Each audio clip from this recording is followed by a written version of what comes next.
50 लाख बोलेर जानुभएको छ। अझ सहयोग बढ्ने हामी आशामा छौँ। हामी आशा र भरोसाका केन्द्रबिन्दु हाम्रा यसै क्षेत्रका प्रदेशसभा सांसद कृष्ण भुजेलज्यू, हामी उहाँलाई अब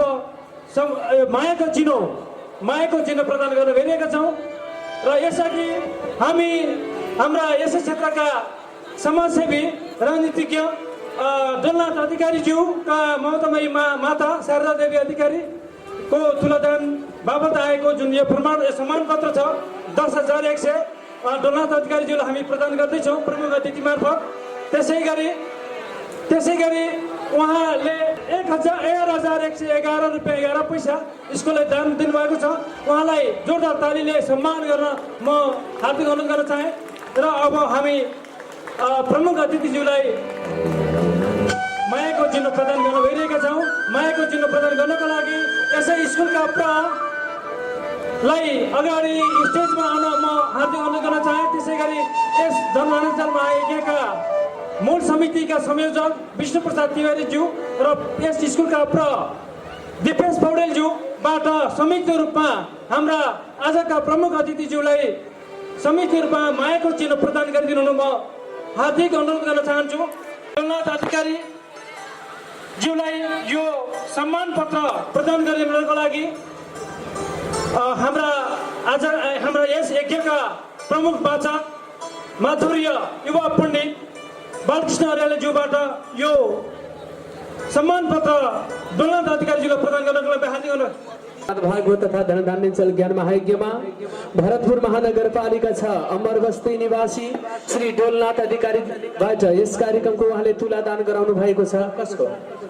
उहाँले आफ्नो ममतामयी माताको तुलादान गराउनु भएको छ र तुलादान सहित यस कार्यक्रमको लागि रु 1,11,111 रुपियाँ प्रदान गर्नु भएको छ। हेर्नुहोस् त, उहाँ आदरणीय डोलनाथ अधिकारी, मैले सुनेको उहाँका छोराहरू डाक्टर हो। हजुर पढ्दै हो कि भइसक्यो? डाक्टर भइसक्यो? कहाँ हुनुहुन्छ त अहिले? यही हुनुहुन्छ। ल नाचौ त एकचोटि, नाचौ त उहाँहरूलाई, नाचौ त, नचौ एकचोटि। चार्टर एकाउन्ट ल हेर्नुहोस्, एउटा सिए पढ्दै एउटा सिए भइसक्नु भयो। चार्टर एकाउन्ट भनेको थाहा छैन हजुरलाई? नेपालमा सबैभन्दा धेरै पैसा कमाउने मान्छे हो चार्टर एकाउन्टवालाहरू। ल उहाँलाई नचौ त एकचोटि, नाचौ त हजुर एकचोटि। ल सरज अब नचौ। गर गर सबले दान गर, थोपा थोपा मिलेर जागर।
होइन सरहरूले त अलि आउँछ, उहाँको छोराहरू चाहिँ चार्टर एकाउन्ट डाक्टर साहब भन्नुपर्छ, 1,51,000 भन्नुपर्छ नि त। यो त आइसक्यो हजुर, 51 पुर्याउनु पर्यो भन्नुभएको छ कि आमा। त्यसरी भगवान्ले पुर्याइदिनुहुन्छ नि हजुर। अहिले यसो गरौँ एकचोटि, हामीले भनिहाल्यौँ अलिकति तथा सम्पूर्ण अधिकारी परिवारको जय होस्, कल्याण होस्, मङ्गल होस्।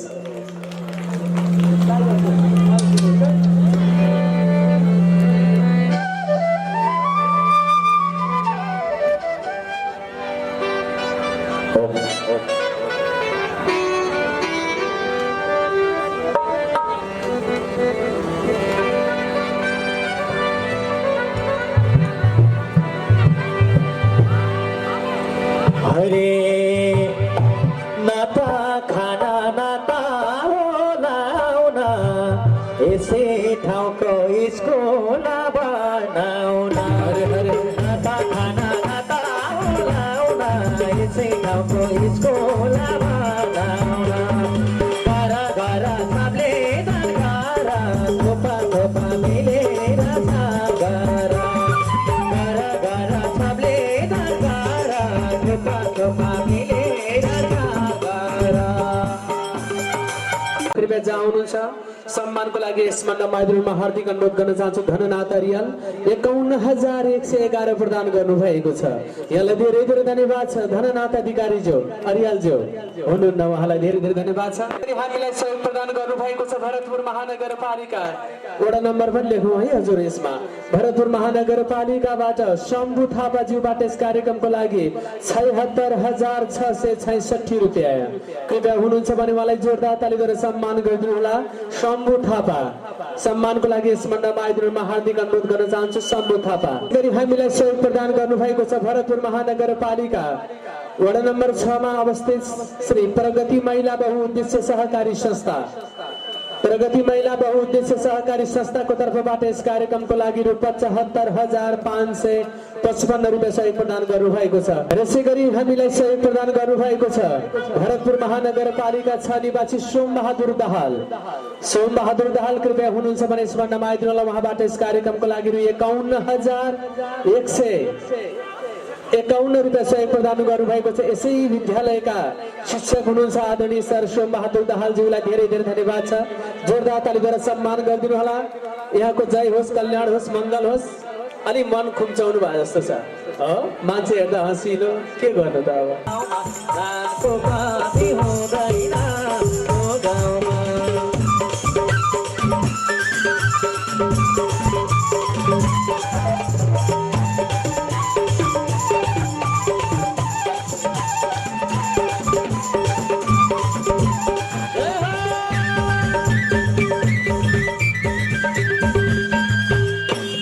हाम्रा आदरणीय सरले हामीले यहाँलाई रिक्वेस्ट गरेका थियौँ। उहाँले 3 महिना म पुर्याउँछु तर आज म्याडम आउनु भएको छैन सरको। भोलि म्याडम सहित सरलाई चाहिँ सम्मान हामीले गर्नेछौँ। सरलाई भोलि उहाँले म्याडम पनि आउनुहुन्छ घर परिवारको साथमा। सरलाई हामीले सम्मान गर्नेछौँ। 3 महिनाको आउँछ उहाँको है। जोरदार तालीद्वारा सम्मान गरिदिनु होला। यसै गरी हामीलाई सहयोग प्रदान गर्नुभएको छ भरतपुर महानगरपालिका 6 मा अवस्थित अन्नपूर्ण दुग्ध उत्पादन सहकारी संस्था लिमिटेडको तर्फबाट यस कार्यक्रमको लागि रु 3,33,333 रुपियाँ सहयोग प्रदान गर्नुभएको छ। मेरो भगवान यदि यो श्रीमद् भागवत नाम गरेको ग्रन्थ किन सुन्नु पर्यो, केका लागि यसको महिमा के छ भनी आज्ञा गर्दा सौनकाद ऋषिलाई आज्ञा गरी बक्सनुहुन्छ। श्रीमद् भागवतमा प्रश्न गरी बक्सनुहुन्छ। कृष्ण भक्ति परम श्रेय सर्वसारस्य सैवहि प्रश्न गरी बक्सनुभयो किम कर्म के बतार स धर्म कम शरणम गता। मनुष्यको कर्म के गर्नु पर्दछ, कोही भन्छन् भगवानका 24 अवतार, कोही भन्छन् भगवानका 10 अवतार, कोही भन्छन् भगवानलाई अजन्मा, कोही भन्छन् भगवानले जन्मनुभयो भन्नुहुन्छ मेरो प्रभु मैले बुझ्न सकिन। राईले मथुराका कारागारमा जगतका पति भगवान श्री नारायणले जन्म लिनुभयो र प्रभुले के काम गरी बक्सनुभयो भगवान श्री हरि। मथुरामा जन्मेर गोकुलमा जानुभयो, गोकुल हुँदै फेरि मेरो परमात्मा मथुरा फर्क सवारी भएर मेरो प्रभु द्वारकामा जानुभयो। यी सारा कथाहरू मैले सुनेको थिएँ, त्यस कारणले मलाई बताइ बक्सनुहोस् मेरो गुरु मनुष्यले के गर्नुपर्छ भनी आज्ञा गर्नेवाला सौनकाद ऋषि प्रणालीलाई शुद्ध नाम गरेका पौराणिकले आज्ञा गर्नुहुन्छ। हे ऋषि प्रणाली कृष्ण भक्ति परम श्रेय सर्वसार ससैवही भगवान कृष्णमा भक्ति लगाउनु मनुष्यको लागि सबैभन्दा ठुलो शास्त्रको सार हो। भगवान कृष्णमा भक्ति लगाउनु भगवानले जन्म लिनु भएको यदा यदा हि धर्मस्य ग्लानिर्भवति भारत अभ्युत्थानं धर्मस्य तदात्मानं सृजाम्यहम्। जब यो पृथ्वीमा धर्मको नष्ट हुँदै जान्छ, पापी अन्याय अत्याचारी दुराचारीहरू बढ्दै बढ्दै जान्छन्, त्यति बेला धर्म स्थापनाको लागि मेरो भगवान श्री हरिले यो भूमिमा जन्म लिई बक्सनुहुन्छ र साधु सन्तको रक्षाका लागि भगवानले अवतार धारण गर्नुहुन्छ। कोही भन्छन् भगवानका 24 अवतार, कोही भन्छन् भगवानका 10 अवतार। लौ न प्रभु भगवानले कति अवतार धारण गरी बक्सनुभयो। भनी प्रश्न गर्नेवाला सौनकादि ऋषिलाई शुद्ध नाम गरेका पौराणिकले आज्ञा गर्नुहुन्छ। हे ऋषि प्रणाली, भगवानले 24 अवतार रूप धारण गरी बक्सनु भएको छ, जसमा सबैभन्दा पहिला भगवान श्री नारायणले सनकादि गरेका 4 अवतार रूप धारण गर्नुभयो। दोस्रोमा गएर भगवानको वराह अवतार भयो। तेस्रोमा गएर भगवानको नरनारायण अवतार भयो। तेस्रोमा गएर भगवानको नारद अवतार भयो। चारौँमा गएर भगवानको नरनारायण अवतार। पाँचौँमा गएर भगवानको कपिल अवतार। छैटौँमा गएर भगवानको दत्तात्रेय अवतार धारण गर्नुभयो। सातौँमा गएर भगवानको एक अवतार। आठौँमा गएर भगवानको ऋषभ अवतार। नवौँमा गएर भगवानको पृथु अवतार भयो। दसौँमा गएर भगवान नारायणले मत्स्य अवतार धारण गर्नुभयो। 11औँमा गएर भगवानको कुर्म अवतार। 12औँमा गएर भगवानको धन्वन्तरी अवतार धारण गर्नुभयो। र अहिले जगतका पति भगवान नारायणले समुद्र मथनमा सारा देवतादिहरूलाई अमृतपान गराउनको लागि र दानवलाई मोहित गराउनको लागि मेरो प्रभुले मोहिनी अवतार धारण गरी बक्सनुभयो। हरे नामै मोहनी रूपै मोहनी, हे भेट्न खोज्छु भगवान भेटै नहुने। नामै मोहनी रूपै मोहनी, भेट्न खोज्छु भगवान भेटै नहुने।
श्री भगवान श्री जगतका पति भगवान श्री नारायणले विभिन्न अवतार धारण गर्ने क्रममा भगवान श्री हरिले 13औँमा गएर मोहिनी अवतार धारण गरी बक्सनुभयो। 14औँमा गएर भगवानको नरसिंह अवतार धारण गर्नुभयो।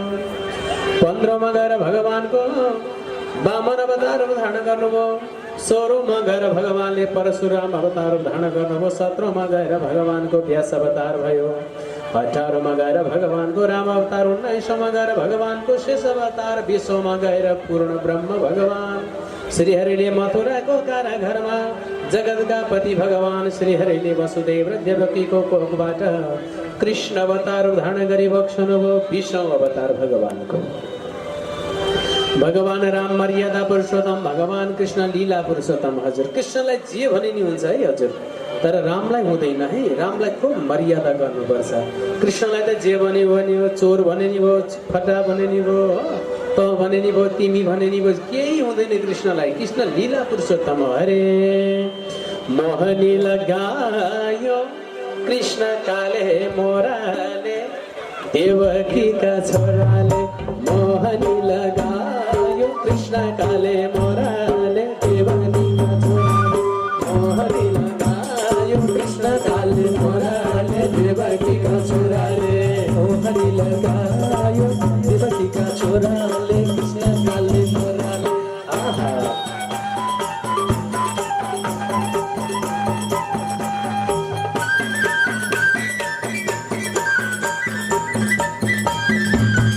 मोहनी लगायो कृष्ण काले मोराले, देवकीका छोराले। मोहनी लगायो कृष्ण काले मोराले, देवकीका छोराले। मोहनी लगायो कृष्ण काले मोराले, देवकीका छोराले। मोहनी लगायो कृष्ण काले मोराले।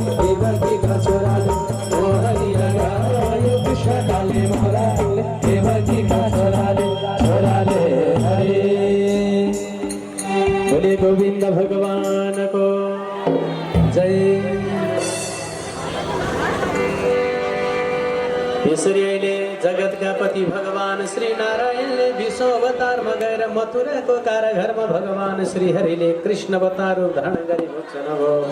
भगवान कृष्णको अवतार भनेको लीला अवतार हो। भगवानले कति कति लीला गरी बक्सन हो। लीला पुरुषोत्तम भगवान श्री हरि मथुराको कारागारमा विश्व अवतारमा जन्म लिई बक्सन गराइले। 21 गएर भगवानले हरि अवतार धारण गर्नुभयो। 22 गएर भगवानको हंस अवतार, 23 गएर भगवानको बुद्ध अवतार धारण गर्नुहुने भयो भने 24 गएर भगवानले कल्की अवतार धारण गर्नुहुनेछ। भगवानका 24 अवतारहरूमा एउटा अवतार हुन बाँकी छ जसलाई कल्की अवतार भनिन्छ।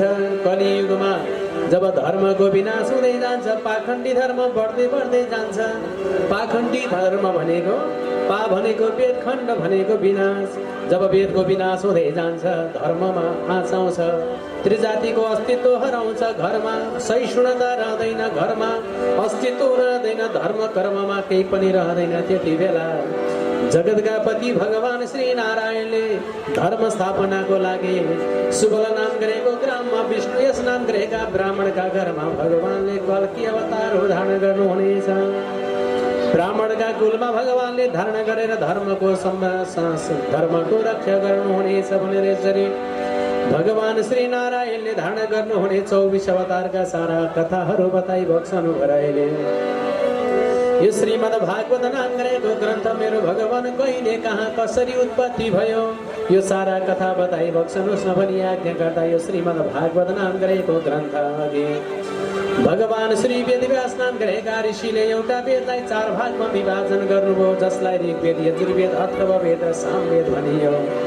कलियुगका मनुष्यको आयु छोटो हुने भएको कारणले गर्दा कलियुगमा मनुष्यले धर्म कर्ममा त्यति नलाग्ने भएको कारणले गर्दा कलियुगमा धर्मको विनाश हुने भएको कारणले गर्दा भगवान व्यासद्वारा एउटा वेदलाई 4 भागमा विभाजन गरी बक्सनु हो, जसलाई ऋग्वेद, यजुर्वेद, सामवेद र अथर्ववेद भनियो। तैपनि मनमा शान्ति भएन अनि मनमा विचार गर्नुभयो र अब के गरौँ कसो गरौँ भनेर बसिरहनु भएको थियो। त्यति बेला 17 पुराणहरू बनाउनु भयो, 17 उपपुराणहरू बनाउनु भयो। मनमा शान्ति भएन। त्रिशूद्र जातिको लागि भनेर पञ्चम वेद महाभारत नाम गरेको ग्रन्थ लेख्नुभयो, तैपनि मनमा शान्ति भएन। हजुर, यो महाभारत नाम गरेको ग्रन्थ घरमा पढ्नु हुँदैन, याद छैन हजुरलाई? सकेसम्म महाभारतलाई घरभित्र राख्नु हुँदैन, महाभारतलाई घरमा पढ्नु हुँदैन है हजुर। किन थाहा छ हजुरलाई? महाभारत भनेका घरभित्र दाजु र भाइको बीचको झगडाको बिउ हो नि त। महाभारत जसले घरभित्र पढ्छ झगडा मात्रै परिरहन्छ। महाभारतको पुस्तकलाई जसले घरमा राख्छ भने त्यसका घरमा सधैँ झगडा पर्छ। सकेसम्म महाभारतलाई बाहिरै बसेर पढ्नु है हजुर, हुँदैन। फेरि महाभारत लिएर पढ्नुभयो भने घरमा महाभारतको युद्ध सुरुवात हुन्छ। हो त्यस्तो ग्रन्थ पञ्चम वेद नाम गरेको ग्रन्थ, महाभारत नाम गरेको ग्रन्थलाई भगवान व्यासले लगेर बनाइ बक्सनुभयो, तर मनमा शान्ति भएन।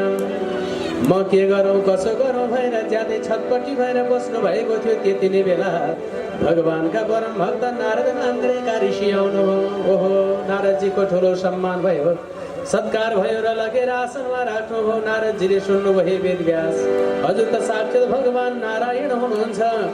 मैले हजुरको यो चेहराले देखिसकेको छु। हजुरको मनमा ठुलो चिन्ता छ, के परेलो भने बक्सनुहोस्। सुन्नुभयो हजुर, हो मान्छेलाई पीडा परेको नि देखेर नि थाहा हुन्छ नि हजुर, हुँदैन त? हुन्छ नि, मान्छेले पीडा जतिसुकै लुकाउन खोजोस् लुक्दैन है हजुर। हजुरलाई थाहा छ? गरुड पुराण सुन्नु भएको छ नि? गरुड पुराणमा भनेको छ यो जुनीमा सासू र बुहारीले झगडा गर्यो भने अर्को जुनीमा झुम्रा भएर जन्मनुपर्छ, हो कि न? लेखेको छ नि त, सुन्नु भएको छ नि? मलाई एक दिन अचम्म लाग्यो गरुड पुराण सुन्दाखेरि। सासू र बुहारीको झगडा पर्यो भने झुम्रा भएर जन्मनु पर्छ अरे। किन त्यसो भनेको होला जस्तो लागेको थियो। हो रहेछ नि हजुर। हेर्नुहोस् त, मान्छेको टाउकोमा हेर्नु त कति राम्रो छ, ट्याक्क कपाल कोरेको छ, धागाले बाटेको छ, कसैले लेबन्टु लगाएको छ, कसैले काहीँ कपाल काटेको छ, तर जुम्रा परेको छ भने जतिसुकै राम्रो भएर के गर्नु? कन्या छ, टोकिया छ छैन? मान्छे चडक्क परेर हेर्छ, जुम्राले टोकी छ, हो बास। जसरी मान्छेको टाउकोमा जुम्राले टोकेको देखिँदैन, जतिसुकै राम्रो मान्छे भयो नि देखिन्छ त। त्यसै गरी घरको झगडा भने त्यही हो।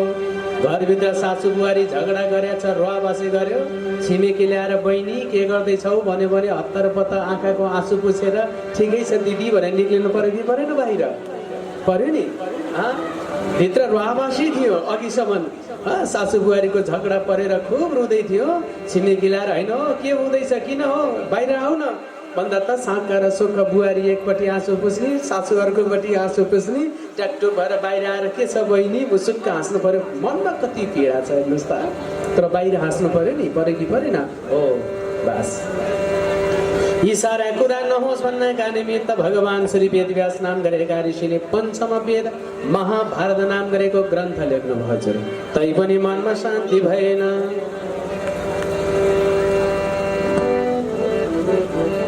पञ्चम वेद महाभारत नाम गरेको ग्रन्थ लेख्नुभयो, तैपनि मनमा शान्ति भएन। अब नारद नाम गरेका ऋषिले प्रश्न गर्नुहुन्छ, हजुरलाई के भएको छ? केही पनि भएको छैन हजुर। होइन होइन, मान्छे 3 बेलामा दुखी हुन्छ। सुन्नुहोस् हजुरहरूले, कि आफ्नो पासमा भएको चिज हरायो भने दुखी हुन्छ, कि आफूले सोचेको भएन भने दुखी हुन्छ, कि भने घरमा कसैको मृत्यु भयो भने दुखी हुन्छ। हजुर, तपाईँले कमाउनु भने दुःख गरेर, आफूले कमाएको पैसा हरायो भने कस्तो हुन्छ? आफूले कमाएर किनेको यो फुली मुन्द्रा टप हरायो भने रातभरि निन्द्रा लाग्छ? लाग्दैन नि त। कि आफ्नो पासमा भएको चिज हरायो भने पीडा हुन्छ, कि सोचेको कुरा पुगेन भने पीडा हुन्छ। छोरोलाई पढ्न भनेर कहीँ पठायो, आफूले यहाँ खुब दुःख गर्यो। अब छोरोले पढेर ठुलो मान्छे भयो होला भन्दा त छोरो सधैँ फेल हुने रहेछ भने कति पीडा होला मनमा। आफूले भने अनुसारको छोरी भएन भने, आफूले भने अनुसारको छोराले प्रगति गरेन भने बाबुआमाको मनमा कति पीडा होला, हुँदैन? हुन्छ नि। बस भगवान वेदव्यास नाम गरेका ऋषिले आज्ञा गर्नुभयो कि मनले सोचेको कुरा पुगेन, कि आफ्नो पासमा भएको चिज हरायो भने दुखी हुन्छ, कि भने घरमा कसैको मृत्यु भयो भनेदेखि दुखी हुन्छ मान्छे। लो भन्नुहोस् हजुरलाई के भएको छ? मलाई केही पनि भएको छैन भने हजुरले झुट बोल्दै हुनुहुन्छ। अब वेदव्यास नाम गरेका ऋषिले आज्ञा गरिबक्सनुभयो, हे भगवान, हे देवर्षि नारद, हजुरले कति राम्रो कुरा गर्नुभयो। हजुरले मलाई सबै कुरा जानेर बताउनु, मैले सबै कुरा गरेँ।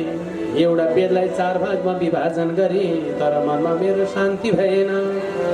त्रिसूत्र जातिको लागि भनेर पञ्चम वेद महाभारत नाम गरेको ग्रन्थ लेखी, तैपनि मेरो मनमा शान्ति भएन। 17 पुराणहरू लेखी मनमा शान्ति भएन, 17 उपपुराणहरू लेखी मनमा शान्ति भएन।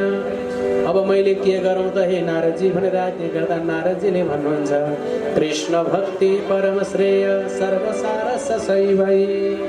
भगवान कृष्णमा भक्ति लगाउने वाला भगवान श्री कृष्णको गाथाले पूर्ण भएको श्रीमद् भागवत नाम गरेको ग्रन्थ लेख्नुहोस् भन्नुभयो। हेर्नुहोस् त, भगवान कृष्णको महिमा यति ठुलो छ नि हजुर। महाभारतमा भनेको छ नि हजुर, पढ्नु भएको छ नि महाभारत। एकोपि कृष्णस्य कृतः प्रणामो दशाश्वमेधि बभृतेन तुल्य, दशाश्वमेधि बभृतेन तुल्य। कृष्ण प्रणामो न पुनर्भवाय।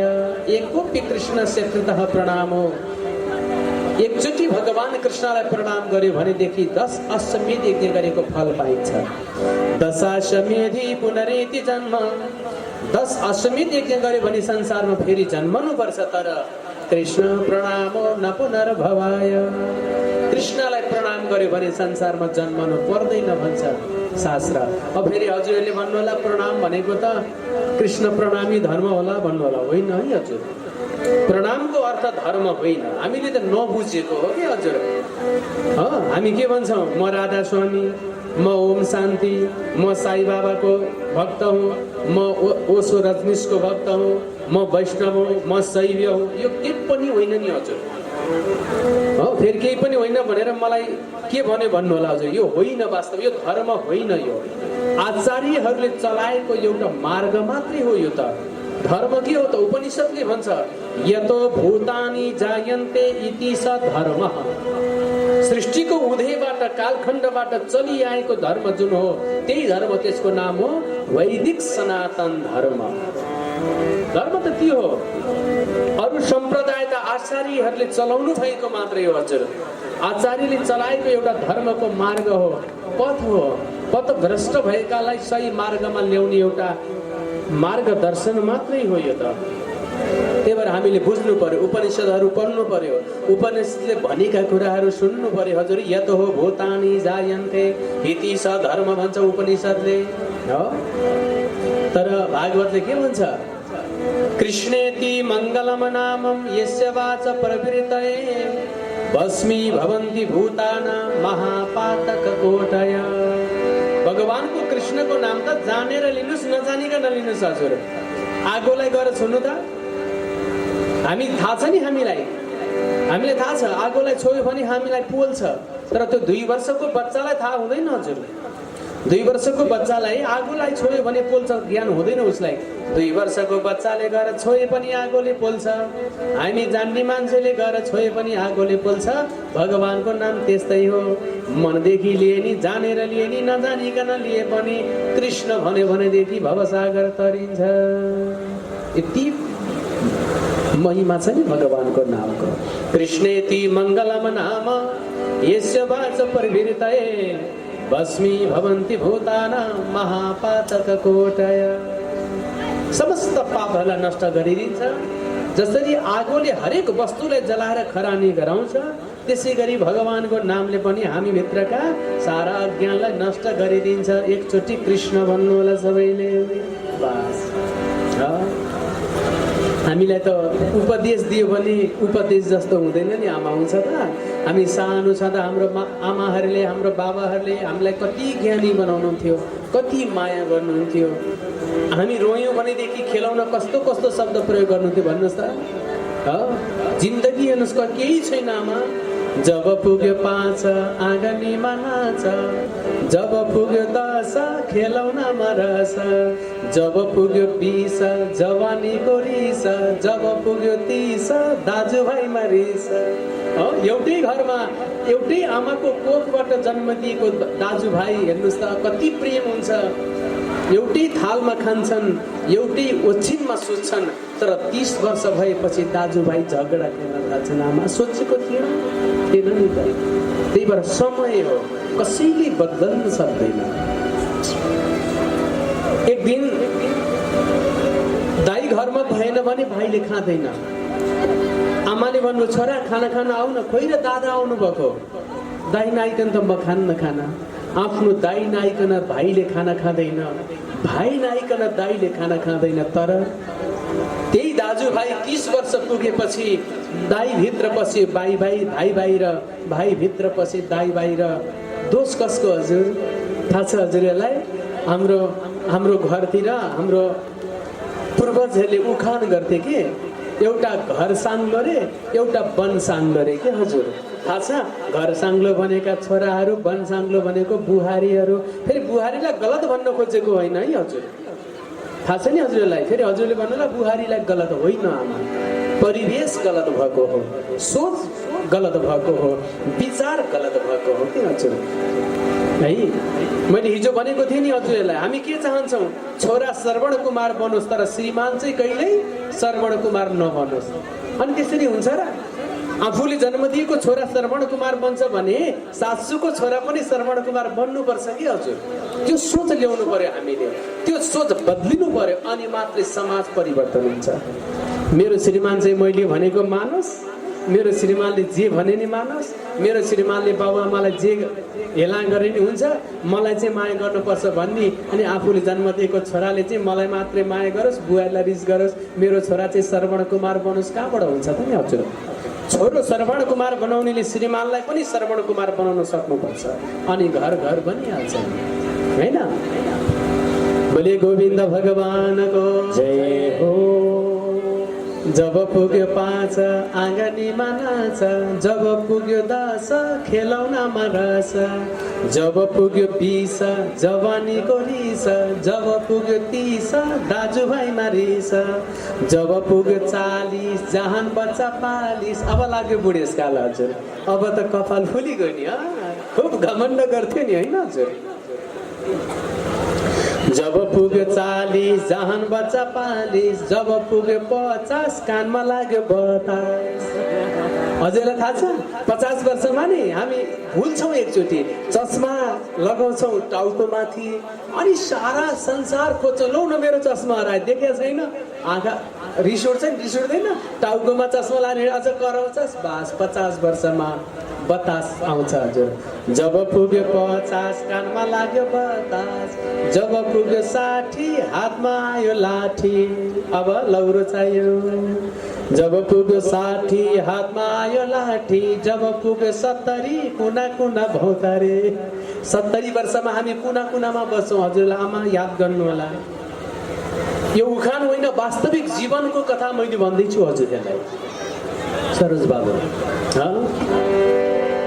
70 वर्षमा कस्तो हुन्छ थाहा छ हजुरहरूलाई? भरतपुरमा 2 करोडको घर बनाउनु भएको छ। सबैभन्दा पहिला हजुर के बनाउनुहुन्छ? बैठक। मान्छेलाई कति सोच छ यो मेरो बैठक कोठा। राम्रा राम्रा कोठा भन्छन् नाति भन्छ यो कोठामा त म बस्ने हो नातिनी भन्छ यसमा त म बस्ने हो। अब बुढाबुढी हामी यहाँ बस्छौँ अब त्यो 80 वर्ष 70 वर्षका बुढाबुढीले रोज्न पाएनन् जसको सङ्घर्षले जसको बलले यत्रो घर ठडिएको छ। तर ती 70 वर्ष आमाहरू गएर सुत्ने कोठामा झ्याल हुँदैन। झ्याल भइहाल्यो भने पनि घाम लाग्दैन। हेर्नुहोस् त नातिनी सुत्ने कोठामा दिनदिनै तन्न फेरिन्छ। हजुरआमा सुत्ने कोठामा 2 महिनामा तन्न फेरिन्छ। याद गर्नु होला हजुर यो हो। मेरो यस्तो छैन नभन्नुहोस् हजुरहरूले। घरमा जुन कोठा अँध्यारो छ घरमा जुन कोठामा अलि प्रकाश जाँदैन घरमा जुन कोठाको तन्ना मैलो छ त्यो कोठामा सुत्ने हजुरआमाले हो। याद गर्नु होला। त्यही भएर माया कस्तो विचित्रको छ नि। जब पुग्यो 70 कुना कुना भौतारी जब पुग्यो 80 कुना भित्र पसी। 80 वर्षमा त अब सुत्नी उठाइदिने खुवाइदिने गर्नुपर्छ। जब पुग्यो 90 योजन हब्बे कब्बे जब पुग्यो 100 यमराजको भए अब मरिन्छ। त्यही भएर आमा सबै कुरा पाक्दा मिठो हुन्छ हो। हजुरलाई थाहा छ सुन्तला काँचोमा अमिलो पाकेपछि गुलियो केरा काँचोमा टर्रो पाकेपछि गुलियो तर मान्छे काँचोमा मिठो पाकेपछि अमिलो मान्छे चाहिँ हजुर अरे सबै कुरा पाक्दा मिठो मान्छे पाक्दा तितो। हजुर सबै कुरा पाक्दा मिठो हुन्छ तर मान्छे पाक्यो भने तितो हुन्छ। मान्छे पाक्यो भनेको कपाल फुल्यो दाँत झर्यो गाला चाउरी पर्यो काम गर्न नसक्ने हो। अब त्यति बेला सबै कुरा पाक्दा मिठो मान्छे पाक्दा तितो। सबै कुरा पाक्दा मिठो मान्छे पाक्दा तितो। यही मर्मलाई नबुझेर कति कल्प बित्यो यही मर्मलाई नबुझेर कति कल्प बित्यो। भयो आफै जान आँगन पनि मङ्गलान भयो आफै जान आँगन पनि मङ्गलान भयो आफै जान आँगन पनि मङ्गलान भयो आफै जान आँगन पनि मङ्गलान।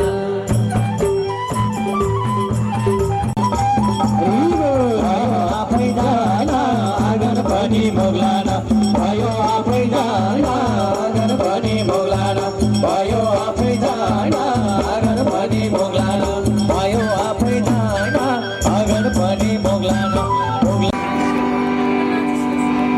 आमा याद गर्नुहोस् त पैसाले सब चिज आउँछ के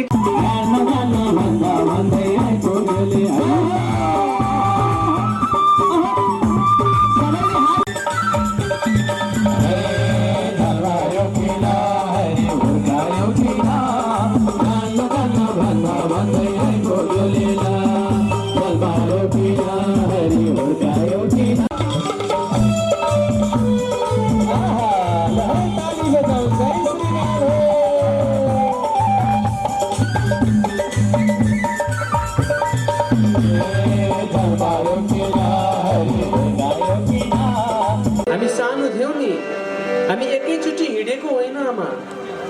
हामी सबैभन्दा पहिला आमाको कोखबाट जन्म्यौँ नि। आमाले हामीलाई आफ्नो छातीमा राखेर 2 हात समातेर हिँड्न सिकाउनु भएको थियो। के भन्नुभएको थियो थाहा छ? बाबु थिरी थिरी, नानी थिरी थिरी हो, थिरी थिरी गराएको हो नि हामीलाई। छातीमाथि पाइला टेकाई हिँड्न सिकाउनेलाई, आफू भोकै प्यासै बसे अमृत चुसाउनेलाई। आमा बाबा भन्दा पनि लाग्छ अरे लाज, एक्लै बस्छन् बाबा आमा सन्तानकै माझ। जीवनमा 2 कुरा कहिले पनि नभन्नुहरूलाई है, कसैलाई पनि के नभन्नु होला। 2टा कुरा के थाहा छ? मेरो सम्पत्ति यति छ, मेरो श्रीमानले यति कमाउनुहुन्छ, मेरो छोराले यति कमाउनुहुन्छ, नभन्नु होला है हजुर। अनि मेरो छोरो यस्तो छ, हो मेरो छोरी जस्तो त नभन्नु होला कसैले नि। गाउँमा हिँड्दाखेरि सुन्न पाइयोस् कि फलानीको छोरा छोरी जस्तो, हो मैले मेरो छोरो यस्तो, मेरो छोरी यस्ती भने भोलि त्यही छोरा छोरीको कारणले रुनु पर्यो भने कहाँ जाने रुनला आमा? हिजो त खुसीको आँसु त दुनियाँलाई साटेका थियौँ, तर आज दुःखको आँसु कसलाई देखाउने? त्यही भएर जीवनमा छोरा र सम्पत्तिको घमण्ड कसैले गर्नु हुँदैन। हामी सानो थियौँ, हामीलाई आमाले झोलुङ्गामा राखेर दिनभरि जानुहुन्थ्यो बाहिर। अहिले पो हामी चितवनमा भयौँ त। बिहान आफ्नो तन चुसाएर दिनभरि बाहिर जानुहुन्थ्यो, त्यही झोलुङ्गामा हामी रुन्थ्यौँ, हाँस्थ्यौँ, कराउँथ्यौँ, हो दिसा पिसाब त्यहीँ गर्थ्यौँ, कतिले त्यही खायौँ होला। अनि बेलुका जब आमा आउनुहुन्थ्यो, झोलुङ्गोबाट निकालेर हामीलाई सफा गर्नुहुन्थ्यो, एक हातले नानी च्यापेर काखमा राखेर आफ्नो तन सुसाउँदै अर्को हातले भुटेको मकै आमाले खानुहुन्थ्यो। छोराले मुखमा हेर्थ्यो र त्यो मकै खान खोज्थ्यो आमा। आफ्नो स्तन चुसाउँदै गरेको छोरालाई मकै दिन आमालाई डर लाग्थ्यो। अनि के गर्नुहुन्थ्यो थाहा छ? मुखभरि मकै राखेर चपाउनुहुन्थ्यो, अनि चराले जस्तै जिब्रोले निकालेर छोराको मुखमा खुवाइदिनुहुन्थ्यो। तर त्यही छोरो आज झुठो खाँदा, छाती चुस्दा घिन लागेन हिजो। हामी सानो छँदा आमाले दिएको त्यो जुठो मकै खाँदा हामीलाई घिन लाग्यो। आमाले मुखबाट चपाएर जिब्रोले निकालेर मुखमा राखिदिनु भएको थियो, तर त्यो हामीले खायौँ हिजो। झुठो खाँदा, छाती चुस्दा घिन लागेन हिजो। हजुरलाई थाहा छ? अब हजुर यहाँबाट जानुहुन्छ नि, यहाँ प्रसादी बाँडिन्छ। मिल्ने भए आमा त्यो पञ्चामृत पनि हातमा राखेर लिएर जानुहुन्थ्यो घर। तर बाटोमा जाँदा पोखिन्छ नि, पञ्चामृत आफूले खाएर आँचलमा यहाँ राख्नुहुन्छ। कसैले दियो, आमा खानुहोस् न। नानी नानी किन हजुरलाई खाना दिएको? घर जाने बित्तिकै नातिले भन्छ, आमा के ल्याइदिनु भयो भन्छ। घर जाने बित्तिकै नातिले के ल्याइदिनु भयो भन्छ भनेर यहाँ खाना दिएको प्रसादी लिएर जाने हामी। त्यो लगेर नातिले नखाउन्जेल मनमा बोटबोटी हुन्छ। यो एक दानो सुन्तला नातिलाई खुवाउन पाए हजुर आमा यसै अगाउनुहुन्छ। तर हिजो एउटा सुन्तलाको दाना खुवाउनलाई छोरालाई कति भन्नुपर्छ थाहा छ? बाबु लाऊ, के हो सुन्तला, कहाँबाट ल्या? भागवतको प्रसादी हो। सुन्तलालाई किन प्रसादी भनेको आमा? भगवानलाई चढाएपछि प्रसादी बन्छ नि छोरा। अनि त्यो भगवान कहाँ छ नि आमा? ऊ माथि छ। कस्तो छ आमा? देखाइदिनु न। जान सक्दैन के छोरा? मलाई त त्यहीँ पुर्याइदिनु बास। एउटा सुन्तला छोरालाई खुवाउनलाई आमाले 50 चोटि बोल्नु हो। रिसाउन पाइयो? तर छोरो ठुलो भयो, आमा बुढी हुनुभयो। छोराले बजारबाट 1 किलो सुन्तला ल्यायो। आमा र सुन्तला खानुहोस्। आमाले भन्नुभयो, छोरा किन ल्याउनु पर्थ्यो बाबा? नल्याएको भए भइहाल्थ्यो नि। तपाईँलाई पनि कति बोल्नु पर्यो, कति कराउनु पर्यो। आमा खानुहोस् न, ल्याइदिएपछि त ल हेर्नुहोस् त। हिजो एउटा सुन्तलाको दाना खुवाउँदा 50 चोटि बोल्दा नरिसाउने आमा आज 1 किलो सुन्तला ल्याएर आमालाई दिँदा छोरो भन्छ कति बोल्नु परेको। बास यही हो जिन्दगी, याद गर्नु। जुठो खाँदा छाती चुस्दा घिन लागेन हिजो, एकै वचन बोल्दा पनि लाग्छ आज झिजो। पाइला चाल्न हजुरलाई थाहा छ सबैभन्दा पहिला हामीले के भनेको? बाबा भनेको हो, होइन आमा भनेको। तर आमाले के भन्नुभयो थाहा छ? जब छोराछोरी जन्मिए नि कोठामा सुताउनु भएको थियो नि हजुरहरूले, छोरो जीवनमा पहिलोचोटि हाँस्यो नि आमा। जब छोरो हाँसेको थियो, छोरी हाँसेको थियो, भित्रबाट आमाले भन्नुभयो ए बाबा यता आउनु न, यता आउनु न, यता आउनु। श्रीमानले सोचे बच्चालाई केही भइहाल्यो, हस्या दक्कुर्दै गयो, के भयो? भित्र जाँदा त श्रीमती पुरा आउनु न, आउनु न, आउनु न। भित्र के भयो? भित्र गएर हेरेको त के हुनु नि, अघि छोरी कस्तो राम्रोसँग हाँसेको थिए, त्यही देखाउन भनेर बोलाएको। धिक्कार होस्। छोरी हाँसेको देखाउँदाखेरि आमाले घरमा भुइँचालो आयो खुसीले, तर त्यही छोरीको कारणले भोलि रुनु पर्यो भने कस्तो होला? त्यो छोरो हाँसेको देखाउनको लागि श्रीमानसँग रिसाउनु पर्यो, श्रीमान रिसाउनु भयो, तर त्यो छोराको कारणले रुनु पर्यो भने कुन दिन आउला आमा? त्यही भएर याद गर्नु है, जीवनमा आफूलाई भन्दा धेरै माया गर्नु होला आमालाई। किन? धरतीमै छ सबै चिज, खोजे मिल्छ घरी घरी, तर जन्म दिने आमा पाइँदैन केही गरी। सब चिज पाइन्छ यहाँ खोजेर, आमा पाइँदैन हजुर। आमा त्यस्तो चिज हो नि। पाइला चाल्न तोते बोल्न हाँस्न सिकाउनेलाई। कसैले सोध्यो आमा कति भाइ छोरा छन्? कति खुसी, मेरा त 4 भाइ छन् नानी, मेरा त 3 भाइ छोरा छन् नानी। 20 वर्ष अगाडि कसैले सोधेको थियो कति भाइ छोरा? 4 भाइ। तपाईँ त कति धनी हुनुहुँदो रहेछ आमा।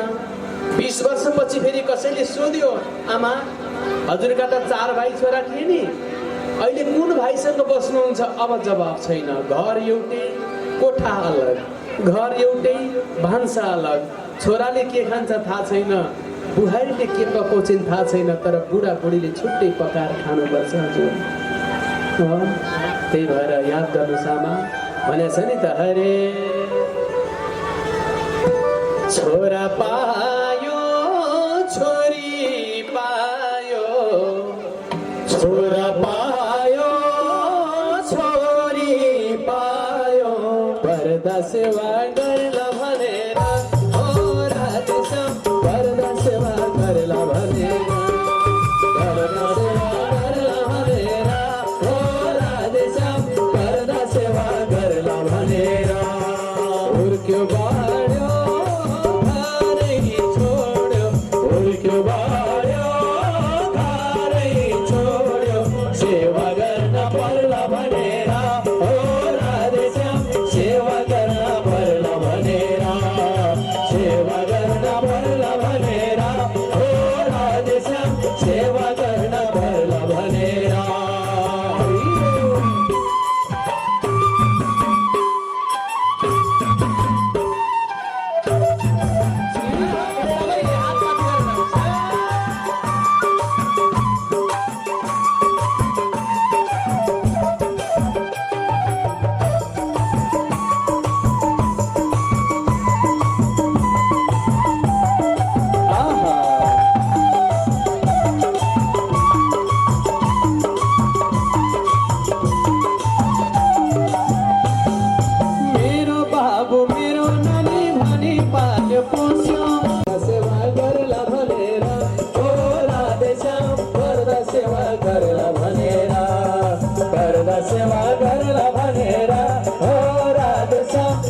हजुरलाई थाहा छ जसका छोराछोरी अस्ट्रेलिया अमेरिका जापान युके गए नि हजुर फर्कन मन लाग्दैन नि हजुर विदेशमा गएपछि याद छैन हजुरहरूलाई त्यही भएर सबैले याद गर्नुहोला यदि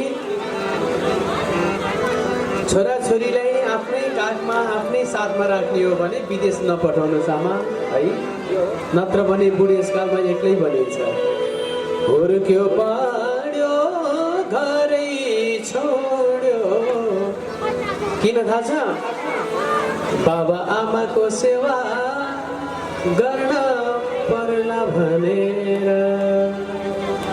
तर गलती छोराछोरीको होइन है हजुर अहिले हजुरलाई थाहा छ अहिले हामीसँग प्रशस्त सम्पत्ति छ पैसाले सब कुरा दिँदैन नि हजुर हामी बच्चा जन्मन नभ्याउँदै 2 वर्षबाट घरमा हजुरबा हुनुहुन्छ हजुरआमा हुनुहुन्छ उसको मामु हुनुहुन्छ र पनि 2 वर्षबाट हामी के गर्छौँ मन्टेश्वरी पठाउँछौँ हो 2 वर्षबाट मन्टेश्वरी जानेले के सिक्यो आमाको माया थाहा छैन बाबाको माया थाहा छैन हजुरआमाको माया थाहा छैन 2 वर्षबाट मन्टेश्वरीबाट बोर्डिङ बिहान 6 बजे बेलुका 6 बजे आउँछ अनि आउने बित्तिकै खाएर सुतिहाल्छ बिहान 6 बजे पठायो बोर्डिङबाट अनि कलेज जान्छ होस्टेल बस्यो उतै गयो अनि त्यही होस्टेलबाट विदेश पठाउनुहुन्छ अनि उसलाई आमाको माया के हो बाबाको माया के हो त्यो थाहा नै हुँदैन जसले आफ्नो छोराछोरीलाई 2 वर्षमा मन्टेश्वरी पठाउँछ त्यसले 60 वर्ष पुगेपछि वृद्धाश्रम जानुपर्छ जय श्री राधे किन थाहा छ हिजो छोरा सानो हुँदा बाबुआमासँग पैसा थियो मन्टेश्वरी पठायो आज छोराछोरीसँग पैसा छ समय छैन बाबुआमालाई वृद्धाश्रम पठाउँछ परेको खर्च बिहोर्छु तर पाल्ने समय छैन वृद्धाश्रममा जानुहोस् त्यही भएर जस्तो संस्कार हामी दिन्छौँ हो त्यस्तै हाम्रा सन्ततिले पनि हामीलाई त्यही गर्छन् हजुर त्यही भएर संस्कार राम्रो दिनु होला है हजुर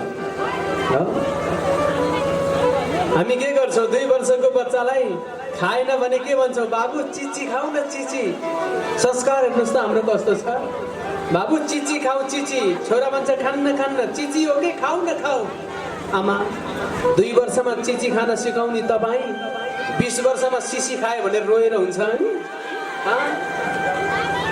2 वर्षमा चिचीलाई छिची भनेको भए 20 वर्षमा रुनु पर्दैन थियो नातिले सिसी समात्यो भनेर 2 वर्षमा चाहिँ चिची भनेर खुवाउने अनि चिचीको लागि साथी सिसी 20 वर्षमा त चाहिएको नि अनि अब रोएर के गर्नु त्यही भएर संस्कार राम्रो दिनुहोस् चिचीलाई छिची भन्नुहोस् त कहिले सिसी समाउँदैन तर छिचीलाई चिची भनेर खुवाउनुहोस् नातिले कहिले सिसी छोड्दैन अब के गर्ने तपाईहरुको कुरा हो त संस्कार कस्तो दिनु बोले भक्तवत्सल भगवानको जय जय राधा सर्वेश्वर भगवानको जय हो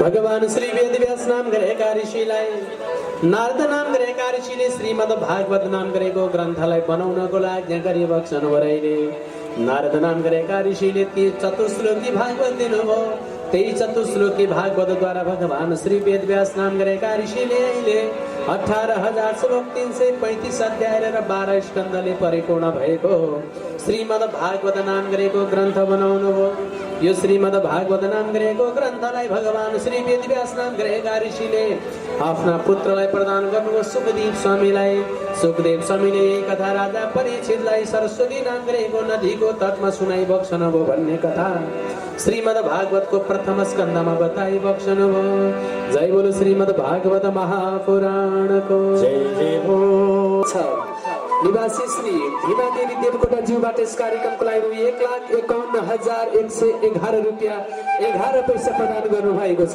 यसलाई धेरै धेरै धन्यवाद छ जोरदार तालीले सम्मान गरिदिनु होला यहाँ सबैजना बसौँ है आज धेरै रमाइलो झाँकी छ हजुरहरूले अहिलेसम्म यस्तो रमाइलो झाँकी हेर्नु नै भएको छैन ल बस्नुहोस् त सबैजना फेरि यसले झुटो बोले भन्नु होला मैले झुट बोलेको होइन सबैजना बस्नुहोस् है हजुर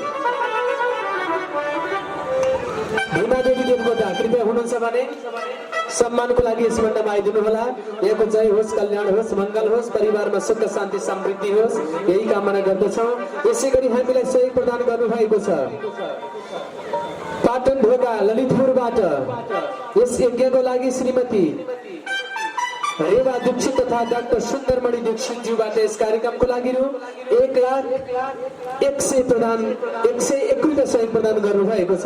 यहाँलाई पनि धेरै धेरै धन्यवाद छ। धेरै टाढा हेर्नुहोस् त पाटनबाट आएर यस कार्यक्रमको लागि सहयोग प्रदान गर्नुभएको छ।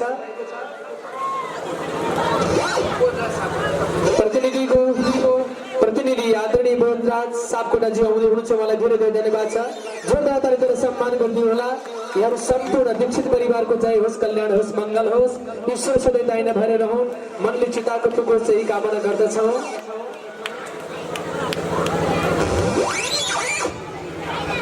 ताली बजाइदियो है हजुर, ताली बजाइदियो एकदम। ताली बेला ताली बजाउनु पर्छ।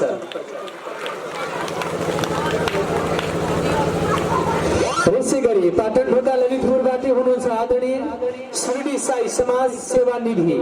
हेर्नुहोस् त शिरडी साई समाज सेवा निधिको तर्फबाट यस कार्यक्रमको लागि रु 1,01,001 रुपियाँ सहयोग प्रदान गर्नुभएको छ।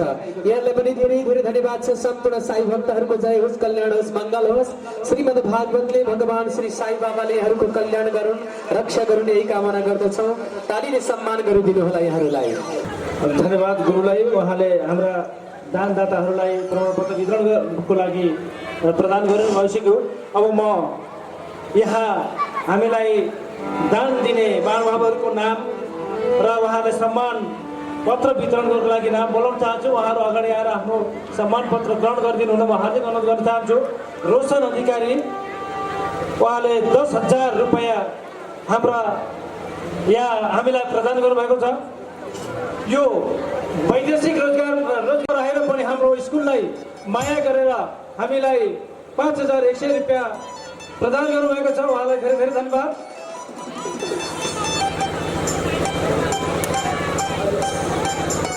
रोजन अधिकारीज्यूको बुवा अथवा मम्मी जो कोही त्योभन्दा पूर्व यसै कार्यक्रममा भरतपुर महानगरपालिका 6 बद्री तिवारीज्यूबाट यस कार्यक्रमको लागि रु 41,583 रुपियाँ प्रदान गर्नुभएको छ। यसलाई धेरै धेरै धन्यवाद छ। जोरदार तालीद्वारा सम्मान गरिदिनु होला बद्री तिवारी। यसै गरी हामीलाई सहयोग प्रदान गर्नुभएको छ भरतपुर महानगरपालिका 8 बाट गंगाराम रेग्मीज्यूबाट रु 25,125 रुपियाँ सहयोग प्रदान गर्नुभएको छ।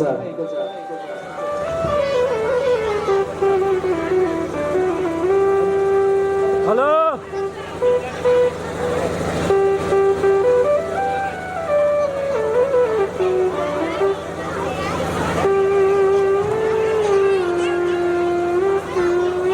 हजुर, यसै विद्यालयका भूतपूर्व विद्यार्थी आदरणीय गंगाराम रेग्मीज्यू होइन, कहाँ हुनुहुन्छ भाइ? उहाँको बुवा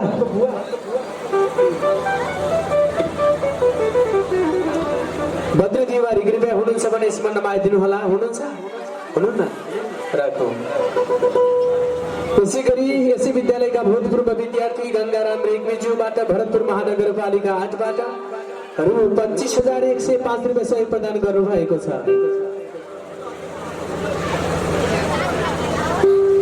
भन्दै अब आउनुहोस्, हामी झाँकी यहाँलाई प्रस्तुत गर्दैछौँ। अबको समय झाँकी हुँदैछ, सबैजना बस्छौँ है हजुर।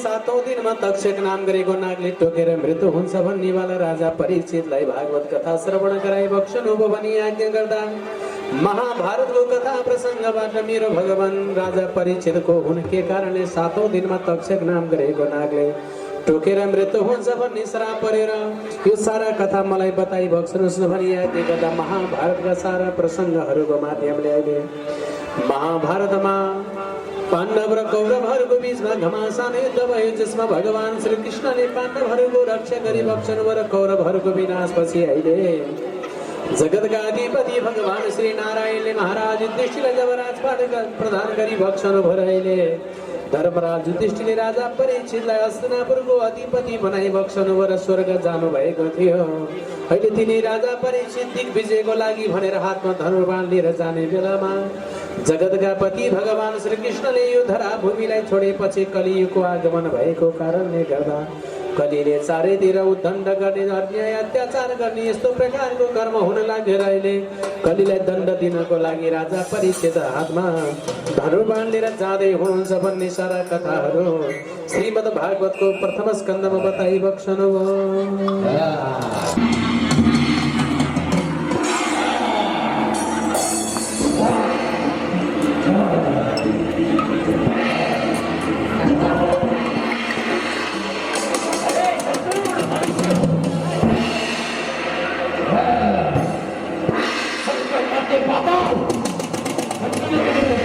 अब केवल कलीको राज हुनेछ कलीले मात्र राज गर्नेछ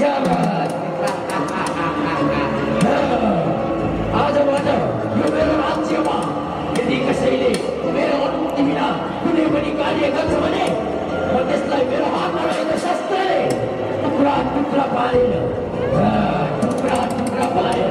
शान्तिको भोजन गराउनेछु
मेरो राज्यमा आएर तैले के अनिष्ट गरिरहेको छस् तेरो राज्य हो यो तेरो राज्य यो मेरो राज्य हो र मैले राज गरिरहेको छु यो राज्यमा हे मूर्ख चक्रवर्ती सम्राट राजा परीक्षितको राज्य हो आज मेरो राज्यमा आएर यो कुन कृत्य गरिरहेको छस् यदि त आफ्नो प्राणको सलामती जान्छस् भने जहाँबाट आएको त्यहाँ नत्र भने तेरो के हकीकत हुन्छ तैले निहाल्ने पनि छैनस् अहिलेसम्म सोचेको पनि छैनस् यस्तो दुर्गतिको सामना गर्नुपर्ने छ तैले मूर्ख मेरो राज्यमा आएर मलाई भगाउन खोज्दैछ जय दुष्ट तँलाई यति अहङ्कार यति घमण्ड छ टाउकोमा शिरपेज हुने भन्दैमा र कानमा धनुष बोके भन्दैमा आफूले राजा भनेर हिँडिरहेको छ दुष्ट हे मूर्ख तैले के सोचिरहेको छस् एउटा कुरा राम्रोसँग सुन चक्रवर्ती सम्राट राजा परीक्षितले आफ्नो राज्यमा यदि यदि हिंसा गर्छ भने त्यसको संरक्षणको लागि आफै गएर त्यसको सम्मान पनि गर्न जानेको छ। त आफ्नो प्राणको समावेश चाहन्छस् भने यहाँबाट गइहाल, नत्र भने यसको तैँले प्रायश्चित भोग्नुपर्ने छ। कलियुगको प्राण त्याग, कलियुगको प्राण त्याग, यो हुन सक्दैन, यो हुन सक्दैन। ए दुष्ट, आज तैँले मलाई मेरो राज्यबाट थुपाउने कोसिस गरिस्। मलाई असर भइरहेको छ। ए दुष्ट, लभन, तैँले मलाई यति घमण्ड देखाइरहेको छस्। तेरो घमण्डभन्दा पहिला मलाई तेरो आयु जान्न मन छ। भन्, तेरो आयु कति छ? मेरो आयु तँलाई किन चाहियो? मेरो आयु सुन, यदि त मेरो आयु सुन्न चाहन्छस् भने राम्रोसँग सुन। मेरो आयु एउटा साधारण मनुष्यको आयु जति हुन्छ त्यति नै, 100 वर्ष।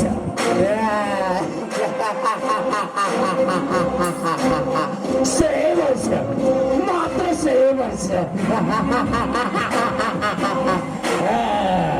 ए दुष्ट, तेरो आयु जम्मा 100 वर्ष। तै पनि यति घमण्ड गरिरहेको छस् मेरो राज्यमा आएर? त किन अट्टहास गरिरहेको छस्? मेरो आयु 100 वर्ष हुनाले तँलाई के सम्बन्ध छ? मेरो राज्यमा त अनैतिक क्रियाकलाप नगर, यति मात्र हो। त किन हाँसिरहेको छस्? मेरो आयु 100 वर्ष हुँदैमा तँलाई के प्रभाव हुन्छ? भन्। तेरो आयु मात्र 100 वर्ष। मेरो आयु जान्न चाहन्छस्? मेरो आयु भनेपछि तँलाई घमण्ड भनेको तेरो आयुको रहेछ होइन? भन्, तेरो आयु पनि सुनौ, कति रहेछ भन्। नसुन, मेरो आयु हो 4,32,000 वर्ष। भनेपछि तँलाई घमण्ड तेरो आयुको रहेछ। मूर्ख, यदि मनुष्यलाई एउटा आयु जति हुन्छ त्यतिभरि सत्कर्म र राम्रा कार्य गर्यो भने जति थोरै आयु भयो भने त्यसको लागि पर्याप्त हुन्छ। त जस्तो मूर्ख जसले नराम्रा क्रियाकलापहरू गर्दै हिँड्छस् तेरो लागि 4,32,000 वर्ष भनेको अति हो। मूर्ख, आज तेरो यो घमण्ड चकनाचुर पार्दैछु म पनि हेर्छु, म पनि हेर्नेछु। र आज तैँले जति पनि यो धर्मको संरक्षण गरेको छस्, यो धर्मको जति पनि संरक्षण गरेको छस् सबैलाई नष्ट गर्नेछ। अझै दुष्ट, धर्म रक्षा दिनेछु त। आज धर्मको रक्षा गर्यो भने भोलि धर्मले हाम्रो रक्षा गर्नेछ। आज धर्मको लागि स्थापना गर्नको लागि त जस्तो अत्याचारी दुराचारीलाई अन्त्य गरेर म मेरो राज्यमा सदैव शान्तिको स्थापना गर्नेछु। मूर्ख, आइज, तैँले जे चाहन्छस् म तसँग मुकाबिला गर्न चाहन्छु। बल्ल बल्ल आइज ठिक ठाउँमा। म तसँग युद्ध चाहन्थे। ल आइज, युद्ध गरौँ। तयार हो, युद्धको लागि पनि म तसँग युद्ध गर्नको लागि तयार छु। भन्, अरू केही छ? हे दुष्ट, युद्ध गर्नुभन्दा पूर्व मेरो एउटा शर्त छ। भन्, एउटा होइन, यो युद्ध हार्छ यो राज्यलाई छोडेर तुरन्त यो राज्यबाट बाहिर जानेछ। जसले जित्छ यो राज्यमा राज गर्नेछ। ठिक छ, तेरो शर्तलाई मैले अङ्गाले आज तेरो शर्त बमोजिम तसँग म युद्ध लड्छु। जसले जित्यो त्यसको राज्य, जसले हार्यो त्यसले यो राज्य छोडेर गइहाल्नु भन्ने छ। आइज, लाइज, उत्रिएर बोल्नुमा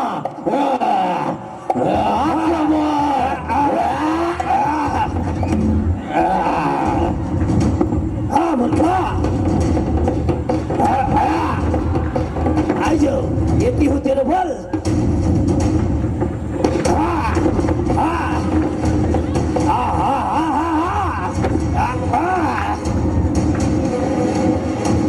आइज,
ल आइए देखा तेरो चाइनिज कफी पनि देखा सब देखा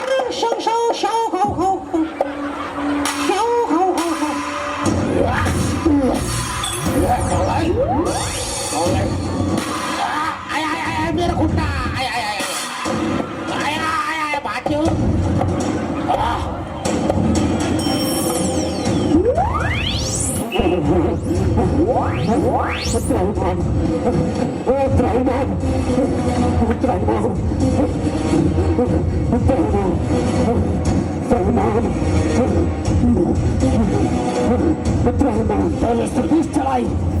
तपाईँ कहीँ जाने अधिकार छैन मरण दिनेछ महाराज क्षमा महाराज क्षमा महाराज महाराज मलाई नमार्नुहोस् महाराज मलाई नमार्नुहोस् महाराज मलाई ठुलो भुल भएको छ महाराज म हजुरको पालमा परेको छु महाराज मलाई शरण परेको मरण नदिनुहोस् महाराज ठिकै छ सत्य बमोजिम दलित युद्ध हारेको छस् शरणमा परेस् मेरा पिता पुर्खाले मलाई राज्य मात्र दिएका छैनन् संस्कार पनि दिएका छन् आज शरणमा परेस् तँलाई म मरण त दिन्न तर यो राज्य छोडेर गइहाल महाराज महाराज पूर्व दक्षिण उत्तर दक्षिण चारैतिर हजुरको राज्य छ महाराज म जाउँ त कहाँ जाउँ महाराज कहाँ जाऊ युद्ध गर्नुभन्दा अगाडि तैँले भनेको थिइस् त उन्मत्त भएको थिइस् कमान्डरले भरिएको थिइस् त्यो बेला किन सोचिनस् कि चारै दिशा मेरो राज्य हो भनेर आज त शर्त बमोजिम हारेको हुनाले त जानी भइ गइहाल न त म यही बात गरिदिन्छु महाराज मेरो त ठुलो भुल भयो महाराज ममा अहङ्कार थियो मेरो घमण्ड थियो म शक्तिशाली छु भनेर तर होइन हुन्छ महाराज परिस्थितिको अगाडि मेरो केही पनि लागेन महाराज महाराज मलाई एउटा बस्ने स्थान दिनुहोस् महाराज यो अहिले यही मर्न जस्तो भयो तँलाई बस्ने स्थान पनि मैले दिनु पर्यो होइन महाराज ठिकै छ त जति शरणमा परेको छस् तैँले आफ्नो स्वीकार गरिसकेको छ भुल त्यस कारणले गर्दा तँलाई म जुन स्थान दिन्छु त्यो स्थानमा तेरो बास होस् हुन्छ महाराज हुन्छ म हजुरले भन्नुभयो त्यो स्थानमा गएर बस्नको लागि तयार छु महाराज त्यसो भए तँलाई म 4 स्थानमा बास बस्नको लागि 4 स्थान दिनेछु राम्रोसँग श्रवण गर हुन्छ महाराज जहाँ जहाँ हत्या हिंसा हुन्छ त्यहाँ गएर तेरो बास महाराज त्यस्तो हत्या हुने ठाउँमा म कसरी गएर बास गर्न सक्छु महाराज जहाँ जहाँ वेश्यावृत्ति हुन्छ त्यहाँ गएर स्त्री रमण हुने ठाउँमा तेरो बास होस् महाराज त्यस्तो स्त्री गमन हुने ठाउँमा म कसरी महाराज अलि राम्रो स्थान दिनुहोस् न त्यति मात्र होइन जहाँ जुवा तास खेलिन्छ त्यहाँ गएर तेरो बास होस् महाराज त्यस्तो जुवा तास खेल्ने ठाउँमा भारी मासुहरू र काम नलाग्ने मान्छे मात्र हुन्छ महाराज त्यस्तो ठाउँ पनि हुँदैन महाराज जहाँ मदिरा सेवन हुन्छ त्यहाँ गएर पनि तेरो बास होस् यी 4 स्थान तेरो लागि मैले दिएको यार महाराज त्यस्तो मदिरा सेवन हुने ठाउँमा त्यस्तो गनाउने ठाउँमा हुँदैन महाराज एउटा राम्रो स्थान त दिनुहोस् महाराज राम्रो स्थान है तँलाई राम्रो स्थान दिनको लागि तँमा के राम्रो गुण छ त यस्तो छस् हेटामा यस्तो भयङ्कर छस् यदि अवसरको गर्छस् राज्यमा गएर अनिति क्रियाकलाप गर्छस् के छ तेरो राम्रो गुण महाराज ममा पनि एउटा राम्रो गुण छ महाराज हजुर सुन्न चाहनुहुन्छ महाराजले सुन्नुहोस् विफलम नास्ति तपसा न योगेन समाधना तत्फलम लभते सुख ततफुरि कीर्तना महाराज सत्ययुग त्रेतायुग प्राप्त रूपमा ऋषि महर्षिहरूले योग जप ध्यान समाधि आदि इत्यादि गर्दा पनि नमिलेको फल उनीहरू कलियुगमा केवल भगवानको नाम संकीर्तन गर्नाले त्यो पुण्य प्राप्त हुनेछ महाराज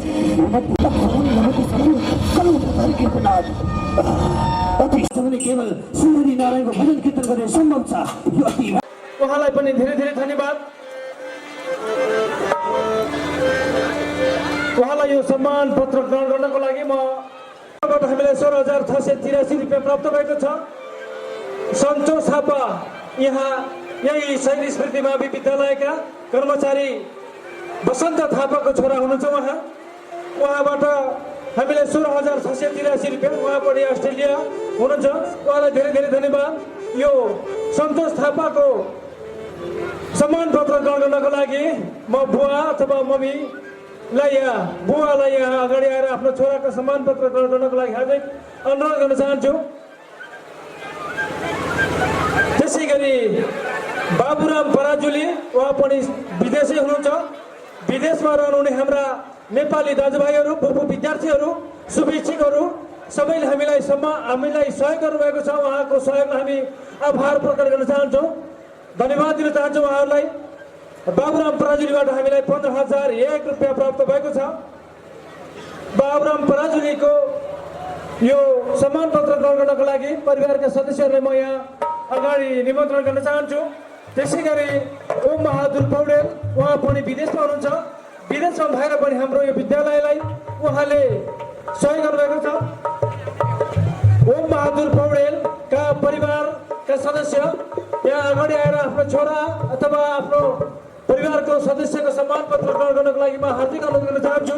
उहाँबाट हामीलाई 20,514 रुपियाँ प्राप्त भएको छ। उहाँलाई धेरै धेरै धन्यवाद। त्यसै गरी हामीलाई उमेश प्रसाद आचार्य, उहाँले हामीलाई 7,555 रुपियाँ प्रदान गर्नुभएको छ। उहाँलाई धेरै धेरै धन्यवाद। उहाँका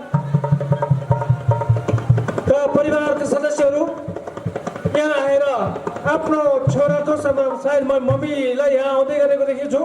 उहाँले यो सम्मान पत्र ग्रहण गर्नको लागि म हार्दिक अनुरोध गर्न चाहन्छु। त्यसै गरी विकास पाठक, उहाँ पनि अस्ट्रेलियामा कार्यरत हुनुहुन्छ। बोधराज पाठक, सबैभन्दा पहिला हामीलाई यहाँ चन्दा बोल्नुहुने बोधराज पाठक ज्यूको छोरा हुनुहुन्छ। उहाँ पनि अस्ट्रेलिया हुनुहुन्छ। उहाँबाट हामीलाई अहिले 12,583 रुपियाँ प्राप्त भएको छ। उहाँका परिवारका सदस्य दाजु दीपक पाठक, उहाँ बुवा बोधराज पाठक अगाडि आएर आफ्नो परिवारका सदस्यको सम्मान पत्र ग्रहण गर्नको लागि म हार्दिक अनुरोध गर्न चाहन्छु। अहिलेलाई यो सम्मान पत्र वितरणको कार्यक्रमलाई यहीँ स्थगित गर्न चाहे। श्री राधे।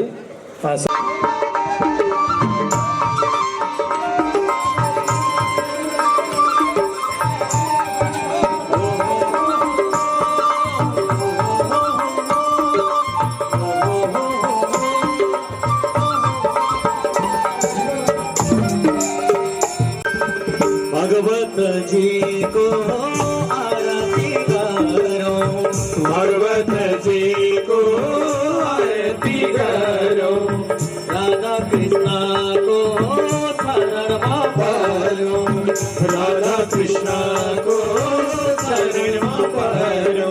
ज्योति वाले राम, ये तो दयालु अरूप शरण, ये तो दयालु अरूप शरण, ये तो दयालु अरूप शरण। भारतीय महानगरपालिकाको पारसमा निर्वाचन कार्यक्रमको लागि ज्ञानेन्द्र सर पौडेल, कल्पना पौडेलजीबाट कार्यक्रमको लागि 1,11,118 रुपियाँ प्रदान गर्नुभएको छ। यसलाई धेरै धेरै धन्यवाद छ। जोरदार तालीबाट सम्मान गरिदिनुहोला ज्ञानेन्द्र सर पौडेल। प्रेम को पाती भवतु थालमा, प्रेम को पाती आरती करो भांति भांति, आरती करो भांति भांति। ज्योति वाले राम, यीशु दयालु अरूप शरण, यीशु दयालु अरूप शरण, यीशु दयालु अरूप शरण।